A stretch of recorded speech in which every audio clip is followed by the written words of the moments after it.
Assalamualaikum warahmatullahi wabarakatuh. Saya Cikgu Muzaffar, Guru Akademik di Mahat Tarbiyah Raki An-Nur, Kuala Ketil, Kedah, Malaysia. Okey, baik, video pada kali ini adalah untuk subjek Matematik tingkatan 2 KSSM. Okey, kita akan masuk kepada bab yang ketiga, rumus algebra. Okey, para pelajar boleh berujuk buku teks Matematik tingkatan 2 KSSM bermula muka surat 42 sehingga muka surat 52. Okey. Baik. Ada satu standard kandungan utama iaitu 3.1 rumus algebra. Dan di bawah standard kandungan rumus algebra ni ada 4 standard pembelajaran. Maksudnya apa benda yang kita nak belajar dalam bab ni ada 4 perkara. Yang pertama, membentuk rumus berdasarkan suatu situasi. Yang kedua, menukar perkara rumus bagi suatu persamaan algebra. Yang ketiga, menentukan nilai suatu pemboleh ubah apabila nilai pemboleh ubah lain diberikan. Dan yang keempat, menyelesaikan masalah yang melibatkan rumus. Jadi kita akan sentuh satu persatu standard pembelajaran yang ada dalam bab ini. Okey, dalam bab ini ada beberapa perkara yang akan disentuh. Rangkai kata istilah yang penting adalah rumus algebra, pemboleh ubah, pekali perkara rumus. Okey. Situasi ataupun kita kata penggunaan rumus algebra ni dalam kehidupan harian. Okey, kita boleh tengok kat sini sebagai contoh. Sebuah kedai borong menjual pakaian dengan harga RMY. Pada musim perayaan, kedai borong tersebut memberikan diskaun kepada jumlah pembelian pakaian seperti yang berikut. Okey, promosi sempena Hari Raya Aidilfitri, berapa peratus. Okey. Sebagai seorang pengatur cara komputer, anda diminta untuk membangunkan satu atur cara yang mengandungi rumus pengiraan harga jualan pakaian tersebut. Jadi di sinilah kegunaan rumus algebra ini dalam kehidupan seharian dan juga kerjaya kita lah. Okey, baik. Okey, ini sebagai pengetahuan am, Al-Khawarizmi memperkenalkan nombor negatif dan perpuluhan. Beliau juga mengasaskan satu pengatur caraan matematik menggunakan satu set arahan untuk menyelesaikan suatu pengiraan yang kompleks. So, dia Al-Khawarizmi ini pengasas juga kepada rumus algebra itu sendirilah. Okey, maslahat bab. Okey, kegunaan rumus algebra ni, aplikasi dia dalam kerjaya. Contohnya kat sini. Rumus algebra diaplikasi oleh jurutera, ahli statistik, ahli matematik dan ahli astronomi dalam melaksanakan urusan kerjaya mereka. Banyak lagi lah kerjaya-kerjaya lain pun ada yang menggunakan rumus algebra dalam kerjaya masing-masing lah. Okey, baik. Kita terus masuk kepada muka surat 44. Okey, aktiviti kreatif. Sebelum kita nak masuk kepada yang lebih mendalam berkaitan dengan rumus algebra ni, kita tengok dulu. Okey, aktiviti kreatif ni tujuan dia mengenal rumus bahan kalender persekolahan. Langkah 1, murid melakukan aktiviti ini secara berpasangan. Yang kedua, hitung jumlah wang yang dapat disimpan daripada situasi berikut. Anggap pengiraan bermula dari 1 hari bulan hingga hari terakhir setiap bulan. Situasi 1, Badrul seorang murid tingkatan 2 yang suka menabung. Okay, dia menerima wang saku sebanyak RM5 dan berbelanja sebanyak RM4.50 secara tetap pada setiap hari persekolahan. Berapakah jumlah wang simpanan Badrul pada bulan Januari? Situasi 2, Setu mengumpul wang sebanyak RM15 setiap bulan. Jika dia menerima wang saku sebanyak RM10 sehari, hitung perbelanjaan Setu dalam sehari pada bulan April. Okay, baik. 3, nyatakan kaedah menghitung wang simpanan tersebut. Jadi daripada dua situasi di atas, anda perlu menulis persamaan yang menghubungkan nilai wang saku, nilai wang belanja dan bilangan hari dengan operasi tambah dan darab untuk mendapatkan nilai wang simpanan. Wang saku, wang belanja dan bilangan hari ialah pemboleh ubah. Anda boleh menentukan jumlah wang simpanan dengan mengubah nilai pemboleh ubah tersebut. Itulah dia macam mana kita kata wujudnya rumus algebra tu. Okay? Pentingnya kita nak guna rumus algebra dalam menyelesaikan masalah ini. Okay? Baik. Kita masuk terus kepada rumus algebra. Rumus algebra ialah gabungan dua atau lebih sebutan algebra menggunakan operasi tambah, tolak, darab dan bahagi. Rumus algebra ialah ungkapan algebra yang ditulis dalam bentuk persamaan. Okay, baik, kita masuk kepada standard pembelajaran yang pertama, membentuk rumus berdasarkan suatu situasi. Okey, tengok aktiviti rangsangan minda ni secara berkumpulan. Tujuan dia membentuk rumus algebra, bahan dan barang kerja. Langkah. Okay, langkah 1, murid melakukan aktiviti ini secara berkumpulan. Sebuah kelab kebudayaan akan membuat persembahan pada malam kebudayaan peringkat sekolah. Jadual di sebelah menunjukkan bilangan penari mengikut jenis tarian dan bangsa yang diwakili oleh satu abjad seperti dalam jadual berikut. Okey, ini jadual dia.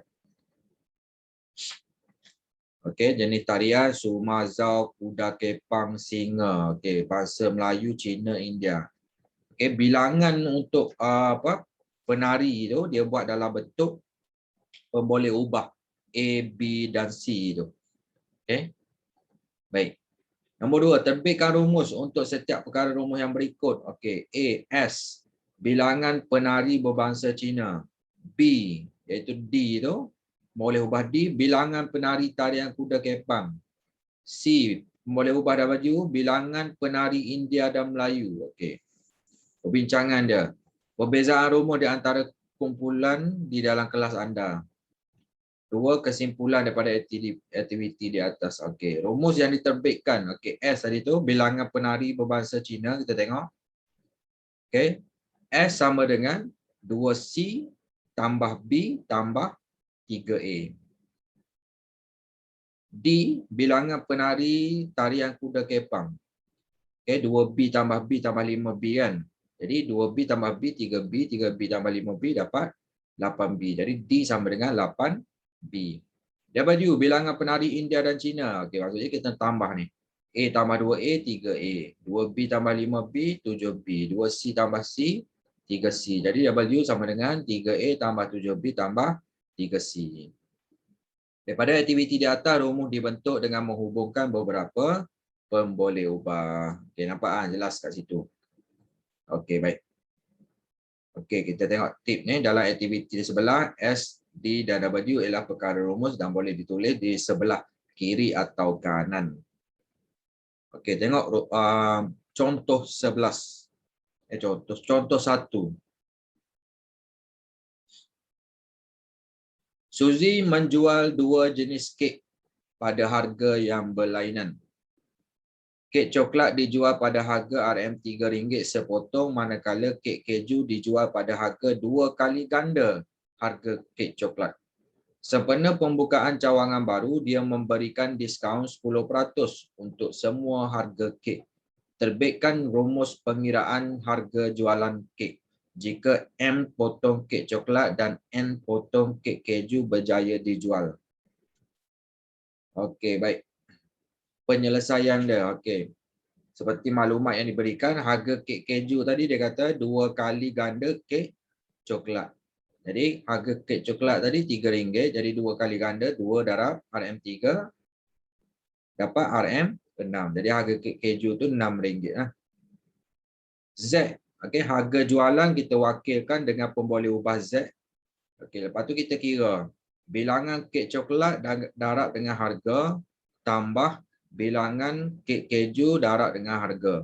Lepas tu baru kita darab dengan diskaun. Okey, bilangan kek coklat dia kata M potong kek coklat. Jadi M darab harga kek coklat tu RM3 tambah N bilang N potong kek keju tu, N darab dengan harga kek keju RM6, darab dengan diskaun dia kata 10%. Jadi kata harga yang tinggal adalah 90% betul tak? 100 tolak 10%. Jadi tinggal 90% lah harga yang tinggal. Okey. Jadi M darab RM3 jadi RM3M tambah N darab RM6N jadi tambah RM6N darab dengan 90%. 90% sama dengan 90/100. 90 bahagi 100 dapat 0.9. Okey, yang ni tadi dia buang dia punya RM jadi tinggal 3M tambah 6N darab 0.6. Dengan pemboleh ubah dia Z tu adalah harga jualan, M tu bilangan kek coklat yang diberikan dalam soalan tu, N tu bilangan kek keju yang diberikan dalam soalan. Jadi rumus algebra yang terbentuk daripada situasi ini ialah Z tu perkara rumus dia sama dengan 0.9 dia letak ke depan dalam kurungan 3M tambah 6N. Selepas itu dia kembangkan dia punya rumus algebra ni 0.9 darab 3N dapat 2.7M tambah 0.9 darab 6N dapat 5.4N. Jadi jawapan dia macam ni last sekali. Okey, selesai. Jadi pemboleh ubah dalam suatu rumus boleh diwakili dengan huruf A hingga Z. Contoh, dalam contoh satu ni M dan M mewakili pemboleh ubah. Z dalam rumus di sebelah dikenali sebagai perkara rumus. Okey, selesai kat situ. Kita masuk kepada standard pembelajaran yang kedua. Menukar perkara rumus bagi suatu persamaan algebra. Okey, baik. Pemboleh ubah boleh diungkapkan menjadi perkara rumus suatu rumus algebra. Begitu juga perkara rumus boleh menjadi pemboleh ubah rumus algebra tersebut. Okey, sebagai contoh dekat sini. Ada satu segitiga sama kaki. Okey, dia punya panjang. Yang ni kaki ni, yang kaki yang sama panjang tu panjang dia B. Manakala yang tapak dia ni A. Okey, baik. Perimeter P, okey. Bagi sebuah segitiga sama kaki boleh diungkapkan dalam sebutan A dan B sebagai P itu perimeter, P besar tu perimeter sama dengan A tambah 2B. Perimeter tu ukur lilit dia. Okey. Perkara rumus bagi persamaan di atas boleh ditukar seperti berikut. Katakan kita nak jadikan A itu sebagai perkara rumus. Jadi A sama dengan P tolak 2B. Manakala kalau kita nak jadikan B itu sebagai perkara rumus, B sama dengan P tolak A bahagi 2. Jadi P tolak A per 2. Okey, macam itulah cara dia. Baik. Tip perkali bagi perkara rumus mesti bernilai 1. Ya, tengok kat sini. A ni sama dengan 1. Dan A, B ni perkali dia 1. P perkali dia 1. Okey, baik. Okey, tips seterusnya dia kata perkara rumus sebaik-baiknya ditulis di sebelah kiri persamaan. Dia boleh letak kiri dan kanan tapi sebaik-baiknya letak sebelah kiri persamaan tersebut. Okey, tengok contoh 2. Ungkapkan M sebagai perkara rumus untuk setiap soalan ni. A, B, C dan D. Kita tengok yang A. Okey, asalnya Q sama dengan M tambah P. Sekarang ni kita nak jadikan M tu sebagai perkara rumus. Okey. Jadi kita tengok kat sini asalnya M duduk kat sebelah kanan. Jadi kita letakkan M tambah P ni sama dengan Q. Jadi M tambah P letak belah kiri, Q ni letak belah kanan. Jadi kita nak dapatkan M tu sebagai perkara rumus. Okey, kat sini kita tengok M tambah P. Jadi kita nak jadikan M tu sebagai perkara rumus. Jadi kita nak buang P ni. Kat sini kita tengok positif P. Jadi nak buang P, kita tolak dengan P. Kiri dan kanan kita tolak dengan P. Jadi M tambah P tolak P sama dengan Q tolak P. Jadi sebelah kiri ni akan jadi M tambah P tolak P. Okey, P tu jadi kosong lah. Hilanglah P tu. Tinggal M saja. Jadi kat sini Q tolak P. Jadi dia punya persamaan orang kata yang baru kat situ. M tu perkara rumus dia. M sama dengan Q tolak P. Okey, M diungkapkan dalam sebutan P dan Q. Okey, B. Kita nak jadikan M sebagai perkara rumus. Mula-mula kita tulis 2S tolak M tu letak sebelah kiri, B ni sebelah kanan. Jadi sama macam yang situasi soalan A ni, kita nak jadikan M tu sebagai perkara rumus. Jadi kita nak hilangkan 2S ni, kita tolak dengan 2S, kiri dan kanan. Jadi 2S tolak 2S, tolak M. Sama dengan B tolak 2S. Jadi 2S tolak 2S jadi kosong lah, hilang 2S tu. Okay. Jadi yang tinggal negatif M. Jadi sebelah kanan tinggal B tolak 2S. Okey, sekarang ni kita nak hilangkan negatif ni. Negatif M ni nak tukar kepada M, kita kena darab dengan 1 per negatif 1, kiri dan kanan. Bila darab dengan 1 per negatif 1, negatif M ni akan jadi M. Yang sebelah kanan ni bila darab dengan 1 per negatif 1, dia akan jadi negatif B. Okey, negatif jumpa negatif jadi positif 2S. Okey, bila kedudukan macam ni kita susun 2S ni letak ke depan, negatif B ni kat belakang. Jadi 2S tolak B. Jadi M sama dengan 2S tolak B. Okey, jadi jawapan dia tu M diungkapkan dalam sebutan B dan S. C, A sama dengan 5 per 2M. Jadi kita nak jadikan M tu sebagai perkara rumus. Okey, 2M belah kanan ni kita pindah ke sebelah kiri. Maksudnya kita darab dengan sebelah kiri ni. A darab 2M. Okay, belah kanan ni 5 per 2M darab dengan 2M. Jadi 2M tu jadi kata dimansuhkan lah. Kita boleh hilangkan lah. Okay. Jadi tinggal 5 saja belah kanan. Jadi belah kiri ni A darab 2M jadi 2AM. Jadi kita nak jadikan M tu sebagai perkara rumus. Kita nak hilangkan 2A ni. Kita bahagi kiri dan kanan tu dengan 2A. Jadi 2AM bagi 2A tinggal M saja. 5 bahagi 2A jadi 5 per 2A. Jadi M ni telah pun dijadikan perkara rumus. M diungkapkan dalam sebutan A. Okey, selesai. Okey, D pula. Kita nak jadikan M sebagai perkara rumus. Kita tulis M tolak N per negatif 3 ni. Letak sebelah kiri. T itu sebelah kanan. Mula-mula kita nak hilangkan dia punya pecahan ni, negatif 3 ni. Kiri dan kanan kita darab dengan negatif 3. Okey. Jadi yang belah kiri tinggal M tolak N, manakala belah kanan ni T darab negatif 3 jadi negatif 3T. Okey, sekarang kita nak jadikan M sebagai perkara rumus. Okey, negatif N dekat sini kita nak buang, jadi kita kena tambah dengan N, kiri dan kanan. Okey, jangan lupa tambah kiri dan kanan. Jadi bila kita dah tambah N tu jadi hilang lah, tinggal M saja. Okey, belah kanan pula negatif 3T tambah dengan N, dia akan jadi negatif 3T tambah N. Jadi kita susun balik. N letak dekat depan, negatif 3T itu kat belakang. Jadi M sama dengan N tolak 3T. Jadi M dah dijadikan sebagai perkara rumus yang diungkapkan dalam sebutan N dan T. Okey, selesai dekat situ. Okey, terus kepada muka surat 47, contoh yang ketiga. Okey, ungkapkan P sebagai perkara rumus. Okey, A itu Q sama dengan punca kuasa 2P. Jadi kita nak jadikan P sebagai perkara rumus. Okey, kita letakkan punca kuasa 2P ni dekat sebelah kiri, Q ni sebelah kanan. Okey, jadi daripada punca kuasa 2P ni kita nak jadi kepada P, kita kena kuasa 2 kan dia. Okey, maksudnya kalau bila kita kuasa 2 kan punca kuasa 2P ni, sebelah kanan pun kita kena kuasa 2 kan juga, kedua-dua belahnya. Jadi kuasa 2 kan punca kuasa 2P dan Q ni pun kuasa 2.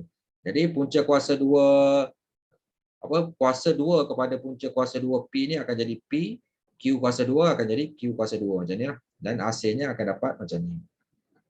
Okey, baik.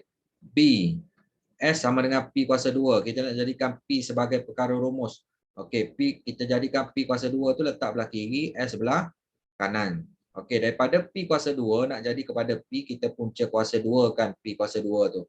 Jadi bila kita nak punca kuasa 2 kan P kuasa 2, belah kanan pun kita punca kuasa 2 juga. Jadi jawapan dia akan tinggal belah kiri tu P, belah kanan ni akan jadi punca kuasa 2 S. Okey, C. W sama dengan punca kuasa 2 P per 3. Kita nak jadikan P itu sebagai perkara rumus. Mula-mula kita tulis punca kuasa 2 P per 3 ni letak belah kiri, W ni dekat belah kanan. Jadi kita nak hilangkan punca kuasa 2 ni, kita kena kuasa 2 kan dia.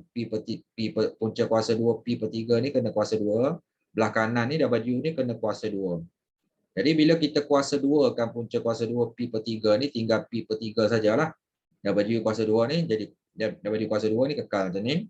Okey, sekarang ni kita nak tinggalkan dalam bentuk P, jadi kita nak hilangkan 3 per 3 ni kena darab 3 kiri dan kanan. Jadi P per 3 darab 3 jadi tinggal P saja. W kuasa 2 darab dengan 3 jadi 3. W kuasa 2. Selesai yang C. Okey, D. T sama dengan 1 per P kuasa 2. Jadi kita nak jadikan P itu sebagai perkara rumus. Okey, P kuasa 2 ni darab ke sebelah kiri ni. Okey, jadi T darab P kuasa 2. Belah kanan ni pun darab dengan P kuasa 2. Jadi yang belah kiri tinggal T P kuasa 2, belah kanan jadi 1. Jadi kita nak jadikan P sebagai perkara rumus, mula-mula kita buang dulu T. Jadi T P kuasa 2 bahagi T, tinggal P kuasa 2 saja. Belah kanan ni 1 bahagi T jadi 1 per T. Okay, P kuasa 2 sama dengan 1 per T. Jadi nak dapatkan P, kita punca kuasa 2 kan P kuasa 2 tu. Jadi P sama dengan punca kuasa 2 1 per T. Okay, selesai kat situ. Boleh tengok tips-tips yang diberikan dekat tepi ni sebagai rujukan bagaimana kita nak selesaikan contoh 3 tu. Okay, baik. Kita masuk kepada standard pembelajaran yang ketiga. Menentukan nilai suatu pemboleh ubah apabila nilai pemboleh ubah lain diberikan. Okey, baik. Nilai bagi satu perkara rumus boleh diperoleh apabila semua nilai pemboleh ubah diberikan. Sebaliknya, nilai suatu pemboleh ubah juga boleh diperoleh apabila nilai perkara rumus dan pemboleh ubah yang lain diberikan. Okey, tengok contoh. Contoh 4 ni. Diberi W sama dengan 7T tolak 5U. Hitung nilai berikut. A. Nilai W apabila T sama dengan 3 dan U sama dengan negatif 2. Okey, tengok dulu penyelesaian A tu. Gantikan T sama dengan 3 dan U sama dengan negatif 2 ke dalam rumus. Okey, jadi W sama dengan 7. T tu dia ganti dengan 3. Tolak 5 U. U tu ganti dengan negatif 2. Jadi 7 darab 3 dapat 1. Tolak 5 darab negatif 2 ni dapat negatif 10. Jadi tolak dengan negatif jadi tambah 10. Jadi 21 tambah 10 dapat 31. Seterusnya yang B tu, dia nak cari nilai T. Apabila W sama dengan 15, U sama dengan 4. Jadi gantikan W sama dengan 15, U sama dengan 4. Mula-mula dia tulis dulu 7T tolak 5U tu letak belah kiri, W sebelah kanan sebab kita nak jadikan T tu sebagai perkara rumus. Okey, lepas tu dia gantikan. Okey, W tu sama dengan 15, U tu sama dengan 4. Okey, 5 darab 4 ni dapat 20. Okey, 20 negatif 20 kat sini belah kiri pindah belah kanan jadi tambah 20. 15 tambah 20 35. Jadi tinggal 7T sama dengan 35. Okey, jadi nak dapatkan T 35 bahagi 7. Dapat T tu 5. Okey, selesai kat itu. Boleh buat mudah ya. Okey, baik. Seterusnya contoh 5. Diberi M sama dengan 1/4 dalam kurungan P tolak Q kuasa 2. Hitung nilai Q jika diberi M sama dengan 16 dan P sama dengan 3. Okey, penyelesaian dekat sini. Okey, baik. Jadi mula-mula dia nak buang 1/4 ni. Jadi kiri dan kanan kita darab dengan 4. Jadi M darab dengan 4. Belah kanan ni pun darab dengan 4. Jadi M darab 4 jadi 4M. Yang sebelah kanan ni bila darab dengan 4 tinggal P tolak Q kuasa 2 sajalah. Okey, baik. Sekarang ni kita nak jadikan Q sebagai perkara rumus. Jadi yang sebelah kanan ni, okey, yang ada kuasa 2 ni kita nak buang kuasa 2 dia. Jadi kita punca kuasa 2 kan dia. Jadi bila kita nak punca kuasa 2 kan belah kanan ni, belah kiri pun jangan lupa kita punca kuasa 2 kan juga. Jadi yang ni, yang perkara rumus ni, yang kita nak jadikan perkara rumus ni, kita tulis yang ni letak sebelah kiri. Manakala yang punca kuasa 2 4M ni letak sebelah kanan. Jadi bila kita punca kuasa 2 kan P tolak Q kuasa 2 ni, jadi tinggal P tolak Q sajalah. Okey. Jadi tinggal punca kuasa 2 4M. Jadi kat sini P tolak Q. Jadi kita nak tinggalkan dalam bentuk Q saja. Mula-mula kita nak buang P ni. Jadi P ni di belah kiri, pindah belah kanan jadi tolak P. Okey, positif P belah kiri, pindah belah kanan jadi tolak P lah. Okey. Baik, dekat sini tinggal negatif Q. Jadi kita nak buang negatif 1 tu. Jadi kita kena darab dengan 1 per negatif 1, kiri dan kanan. Okey, negatif Q darab 1 per negatif 1 dapat Q. Okey, sebelah kanan ni pun darab dengan 1 per negatif 1. Dia akan jadi negatif punca kuasa 2 4M. Okey, ni akan jadi positif P. Kita susun balik, yang positif letak belah depan, P kat depan, negatif punca kuasa 2 4M ni letak belakang. Jadi P tolak punca kuasa 2 4M. Lepas tu baru kita gantikan M tu dengan 16, P tu dengan 3. Jadi 3 tolak punca kuasa 2 4 darab 16. 4 darab 16 tu 64. 64 punca kuasa 2 dapat 8. 3 tolak 8 dapat Q tu negatif 5 lah. 3 tolak 8 negatif 5. Ataupun kaedah alternatif dekat sini boleh tengok. Maksudnya dia tak perlu nak darab, tak perlu buat macam penyelesaian yang ni, tapi akan dapat jawapan yang sama. Dia gantikan terus M sama dengan 16 dan P sama dengan 3 dalam rumus yang diberikan tu. M dia ganti terus dengan 16. Okey, lepas tu P tu dia ganti terus dengan 3. Maksudnya dia darab terus. Maksudnya 1/4 ni okey, pindah belah kiri. Okey, maksudnya 4 darab 16 dapat 64. Jadi hilanglah 1/4 tu, jadi tinggal 3 tolak Q kuasa 2 saja. Jadi nak hilangkan kuasa 2 ni, 3 tolak Q kuasa 2, hilangkan kuasa 2 dia, kita punca kuasa 2 kan sebelah kiri. Jadi yang belah kanan tinggal 3 tolak Q. Punca kuasa 2 64 ni dapat 8. Jadi 8 tolak 3Q. Nak dapatkan Q, 3 tolak 8 terus. Jadi Q sama dengan negatif 5. Okey, jawapan dia dapat sama. Cuma kaedah dia alternatif dekat situ. Okay, standard pembelajaran yang terakhir, yang keempat, menyelesaikan masalah yang melibatkan rumus. Contoh yang keenam. Harga seketul ayam goreng di kantin sekolah ialah 2 kali ganda harga sebungkus roti. Dengan wang sebanyak RM5, Azman membeli 2 bungkus roti dan seketul ayam. Baki perbelanjaan tersebut ialah RM1 dan disimpan. Jika Azman membawa RM12, berapa ketulkah ayam goreng yang dapat dibeli dengan jumlah bilangan roti yang sama? Okey, baik. Tengok dia punya penyelesaian dia. Pertama sekali, memahami masalah. Okey, bilangan ayam goreng yang boleh dibeli oleh Azman dengan wang sebanyak RM12. Yang itu kita nak tentukan. Okey, merancang strategi berdasarkan maklumat yang diberikan. Okey, menentukan harga sebungkus roti. Jadi kita wakilkan harga roti dan ayam tu dengan huruf X. Harga roti kita wakilkan sebagai RMX. Manakala harga ayam tu dia kata 2 kali ganda harga sebungkus roti. Maksudnya RM 2X. 2 kali ganda harga sebungkus roti. Okey, baik. Yang ketiga, maklumat dia tu, B ni, jumlah harga roti tambah jumlah harga ayam tambah RM1 yang dia kata yang baki dia tu, yang disimpan tu, sama dengan jumlah perbelanjaan. Okey. Jumlah harga roti, okey. Dia kata dia beli 2 bungkus roti kan. Okey, 2 darab RMX, okey, tambah RM2X harga ayam tu tambah RM1 yang disimpan, jumlah belanja dia RM5. Okey. Tulis yang macam tu. Jadi yang ni kita buang RM tu, jadi 2X tambah 2X tambah 1 sama dengan 5. Jadi 2X tambah 2X tambah 1, jadi 4X tambah 1 sama dengan 5. Nak dapatkan X, 5 tolak 1 bahagi dengan 4. 5 tolak 1, 4. 4 bagi 4, 1. Jadi X tu 1. Jadi harga roti tu ialah RM1 dan harga seketul ayam ialah RM2.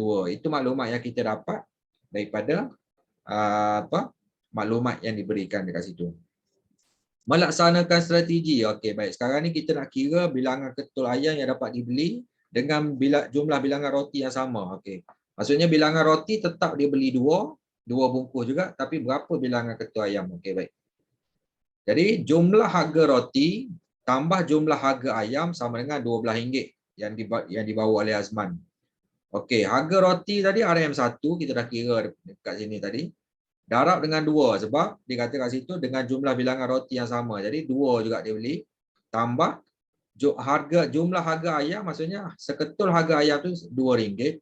Darab dengan Y. Y tu kita wakilkan bilangan ayam goreng tadi. sama dengan RM12. Jadi kita buang RM ni jadi 1/2 jadi 2 tambah 2/2Y. Okey, sama dengan 12. Nak dapatkan 2Y ni 12 tolak 2 bahagi 2. 12 tolak 2 10, 10 bagi 2 5. Jadi dapatlah kesimpulan dekat sini, Azman dapat membeli 5 ketul ayam goreng. Jadi untuk lebih lanjut kepada para pelajar nak lebih mahir dan pengukuhan berkaitan dengan penyelesaian berkaitan dengan kata rumus algebra ni dan juga soalan-soalan yang melibatkan penyelesaian masalah yang melibatkan rumus algebra, para pelajar boleh buat jom cuba 3.1 tu bermula muka surat 49 sehingga muka surat 50. Lepas tu ada sambungan latihan menjana kecemerlangan tu 50 sehingga muka surat 51 untuk lebih mahir lah berkaitan dengan keseluruhan bab yang ketiga ni, rumus algebra. Okey, baik. Jawapan boleh rujuk di ruangan jawapan dalam buku teks ni. Jadi kesimpulannya, kita dah sentuh keseluruhan bab rumus algebra ni. Dia tak panjang, dia tajuk dia ringkas saja rumus algebra ni. Di mana kita dah sentuh tadi berkaitan dengan rumus algebra yang menggabungkan ungkapan algebra dengan operasi tambah, tolak, darab atau bahagi dalam bentuk persamaan. Contohnya macam ni lah. Dan kata perkara rumus yang diwakili oleh abjad. Okey, perkara rumus boleh berubah bergantung pada nilai boleh ubah yang ingin diperoleh. Tadi kita dah sentuh dah tadi. Okey, dan kita dah sentuh juga satu nilai boleh ubah dalam rumus algebra boleh diperoleh apabila diberi satu nilai boleh ubah yang lain pun kita dah sentuh tadi. Dan akhir sekali kita dah sentuh tadi penyelesaian masalah yang melibatkan penukaran perkara rumus, gabungan operasi asas aritmetik, kuasa dan punca kuasa 2. Jadi secara keseluruhannya kita dah sentuh keempat-empat standard pembelajaran. Okey, dalam bab yang ketiga ni rumus algebra, itu yang pertama tadi membentuk rumus berdasarkan suatu situasi. Yang kedua menukar perkara rumus bagi suatu persamaan algebra. Yang ketiga menentukan nilai suatu boleh ubah apabila nilai pun boleh ubah lain diberikan. Dan yang keempat kita dah sentuh tadi menyelesaikan masalah yang melibatkan perkara rumus. Okey, itu saja video penerangan cikgu berkaitan